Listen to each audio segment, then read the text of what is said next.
तो welcome to my YouTube channel railway job information में। तो इस वीडियो में मैं प्रीवियस ईयर का जो ग्रुप डी में आया हुआ था 2018 के एग्ज़ाम में, तो उस क्वेश्चन प्रीवियस ईयर क्वेश्चन का मैंने साइंस के क्वेश्चन को सॉल्व करूँगा और एग्ज़ाम डेट भी बता दूंगा कब का है ये। तो ये है 19 सितंबर 2018 का क्वेश्चन है। तो फर्स्ट सेकंड थर्ड सिर्फ तीनों का केवल साइंस का प्रीवियस ईयर में आ चुका वही क्वेश्चन। तो बिना किसी देरी के चलिए शुरू करते हैं। तो ऐसे तत्व जिसके रासायनिक गुण समान होते हैं लेकिन परमाणु द्रव्यमान भिन्न भिन्न होते हैं को डैश कहते हैं। रासायनिक गुण समान होते हैं, परमाणु द्रव्यमान भिन्न भिन्न होते हैं, इसको क्या बोलते हैं? तो समस्थानिक बोलते हैं। ठीक है, और जिसको इंग्लिश में शायद आइसोटोप्स बोलते हैं। लिटमस विलियन डैश से निष्कर्षित किया जाता है। तो लिटमस विलियन लाइकेन से निष्कर्षित किया जाता है, लाइकेन से ही लिटमस विलियन बनता है। डैश तरल अवस्था में पाए जाने वाले अधातु तो एकमात्र है वो ब्रोमीन है। ठीक है, अधातु। कमेंट कीजिएगा कि धातु कौन है जो तरल अवस्था में रूम टेम्परेचर का तरल अवस्था में पाया जाता है। डैश मिश्र धातु में टिन होता है, तो कौन से मिश्र धातु में? तो सोल्डर में। 25 डिग्री सेल्सियस पे हवा में ध्वनि की गति डैश होती है, तो 346 मीटर पर सेकंड होती है। ठीक है, 25 डिग्री सेल्सियस में। तो जी की इकाई क्या होता है, इसका यूनिट क्या होता है? जी का गुरुत्व स्थिरांक का मतलब जी का वैल्यू क्या होता है, एक यूनिट क्या होता है? तो न्यूटन मीटर स्क्वायर पर केजी स्क्वायर होता है। ठीक है, पौधे में फ्लोएम डैश के परिवहन में उत्तरदायक है। तो फ्लोएम और जाइलम, याद रखिए जाइलम आता है तो जल केवल, और फ्लोएम में जल छोड़ के बाकी भोजन पदार्थ आपको खनिज लवण जो है जाके फ्लोएम में ही पास होगा, जल जाइलम में। ठीक है, तो हाइड्रोकार्बन के पूर्ण दहन के परिणाम स्वरूप क्या प्राप्त होता है? जब हाइड्रोकार्बन दहन हो जाता है पूरी तरह तो क्या प्राप्त होता है? तो CO2 प्लस H2O। ठीक है, याद रखिए कार्बन डाइऑक्साइड और जल प्राप्त होता है। मुक्त रूप से गिरने के दौरान पिंड किस स्थिति में होता है? तो जब मुक्त रूप से गिरता है किस स्थिति में होता है? तो भारहीनता, मतलब इसमें वेट होता ही नहीं जब मुक्त रूप से गिरता है तो भारहीनता।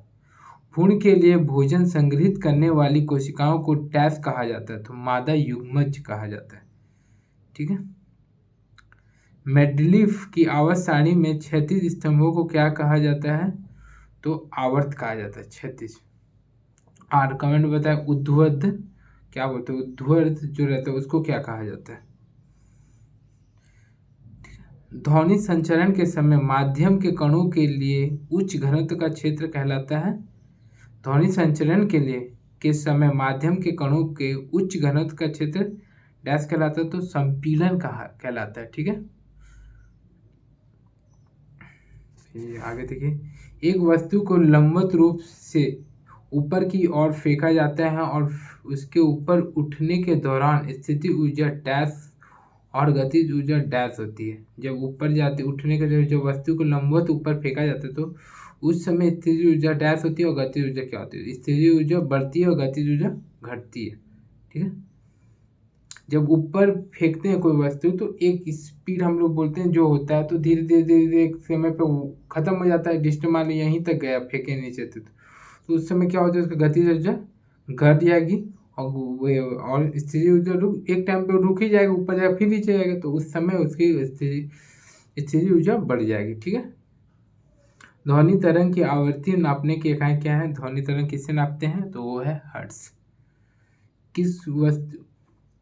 किसी वस्तु को गोलाकार दर्पण के वक्रता केंद्र पर रखे जाने पर उस अवतल दर्पण द्वारा निर्मित प्रतिबिंब की स्थिति क्या होती है? क्या होती है? तो वक्रता केंद्र पर होती है। प्रतिबिंब स्थिति क्या होगी? तो वक्रता केंद्र पर। चौथे आवर्त और दूसरे समूह में मौजूद तत्व कौन है? चौथे आवर्त और दूसरे समूह में कौन है? तो कैल्शियम है। ठीक है, किसी व्यक्ति द्वारा किसका घोल लेने से एसिडिटी ठीक हो जाती है? किसका घोल लेने से एसिडिटी ठीक हो जाती है? तो बेकिंग सोडा घोल लेने से। ठीक है, हाइड्रोकार्बन परिवार का प्रत्येक सदस्य पिछले सदस्य से डैश समूह द्वारा अलग होता है। किसके द्वारा होता है? मेथिलीन के द्वारा अलग होता है। डैश को पानी में घोलने पर या जिप्सम में परिवर्तन हो जाता है। किसको पानी में घोलने से? तो कैल्शियम सल्फेट हेमीहाइड्राइड को, कैल्शियम सल्फेट हेमीहाइड्राइड को पानी में घोलने से जिप्सम में परिवर्तित हो जाती है। तो स्थिर या गतिज अवस्था में परिवर्तन का प्रतिरोध करने की एक वस्तु की प्रवृत्ति क्या कहलाता है? जड़त्व कहलाता है। ठीक है, आगे कमेंट कीजिएगा कि जड़त्व का नियम न्यूटन का कौन से नियम को बोलते हैं? तो 3 नियम है, उसमें कौन से न्यूटन का कौन से नियम को जड़त्व का नियम भी कहा जाता है? विद्युत ऊर्जा का वाणिज्यिक इकाई क्या है? तो विद्युत ऊर्जा का वाणिज्य, ये तो आ चुका है, मुझे लग रहा है मेरे शिफ्ट में भी आया था ये। तो वाणिज्यिक इकाई क्या है? किलोवाट घंटा है। कौन सा पौधा कायिक प्रवर्धन द्वारा नहीं बढ़ता? पपीता। तो कौन सा? पपीता। निम्न में से कौन सा एक उभयधर्मी, ठीक है, निम्न में से कौन सा एक उभयधर्मी ऑक्साइड है? तो Al2O3। किसी ऑक्सीलेट का डैश नियत है और स्थान बदलने पर नहीं बदलता है। किसी ऑब्जेक्ट का डैश नियत है और स्थान बदलने पर नहीं बदलता है तो द्रव्यमान। किसी ऑब्जेक्ट का द्रव्यमान स्थिर है तो स्थान बदलने पर नहीं बदलता द्रव्यमान। ठीक है, तो जैसे पृथ्वी पर कोई वस्तु का द्रव्यमान इतना है तो चंद्रमा में सेम रहेगा, सिर्फ भार में बदलाव आता है, द्रव्यमान सेम ही होता है। ये क्वेश्चन भी बहुत इंपॉर्टेंट है। पृथ्वी पे कोई वस्तु का द्रव्यमान जितना है वो चंद्रमा में भी उतनी रहेगा, लेकिन भार में मतलब बदलेगा, वो 1/6 हो जाएगा। ठीक, किसी यौगिक को Al2, ठीक है, SO4 होल्ड ट्राइस मैंने सूत्र का द्वारा प्रयुक्त किया जाता है, तो किसको किया जाता है? तो एल्युमिनियम सल्फेट का।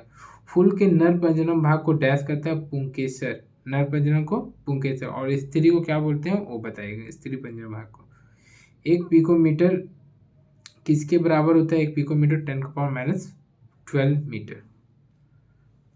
ठीक है, जब किसी प्रतिरक्षा बल F को विपरीत दिशा में लगाया जाता है तो दो दिशाओं के बीच का कोण क्या होता है? 180 डिग्री होता है। प्रतिरक्षा बल विपरीत दिशा में लगाया जाए, विपरीत में एक यहाँ से लगा रहा है, एक यहाँ, तो AC लग रहा है और ये एंगल क्या बनता है? 180 डिग्री बनता है। सॉरी करंट तो चल गया, लेकिन 3 ही क्वेश्चन बचा है तो उसको कंप्लीट करके वीडियो समाप्त करते हैं। ठीक है, तो 180 वाला हो गया। तो 1 किलो वाट घंटा किसके बराबर होती है? तो 1 किलो वाट घंटा 3.6 इंटू 10 का पावर 6 जूल के बराबर होते हैं। अलग अलग इसको पढ़ छोड़िए। पौधे डैश द्वारा अतिरिक्त जल से छुटकारा पा सकते हैं। पौधे वाष्पोत्सर्जन द्वारा अतिरिक्त जल से छुटकारा पा सकते हैं। पृथ्वी का द्रव्यमान लगभग कितना होता है? 6 इंटू 10 का पावर 24 kg होता है। 6 इंटू 10 का पावर 24 kg होता है।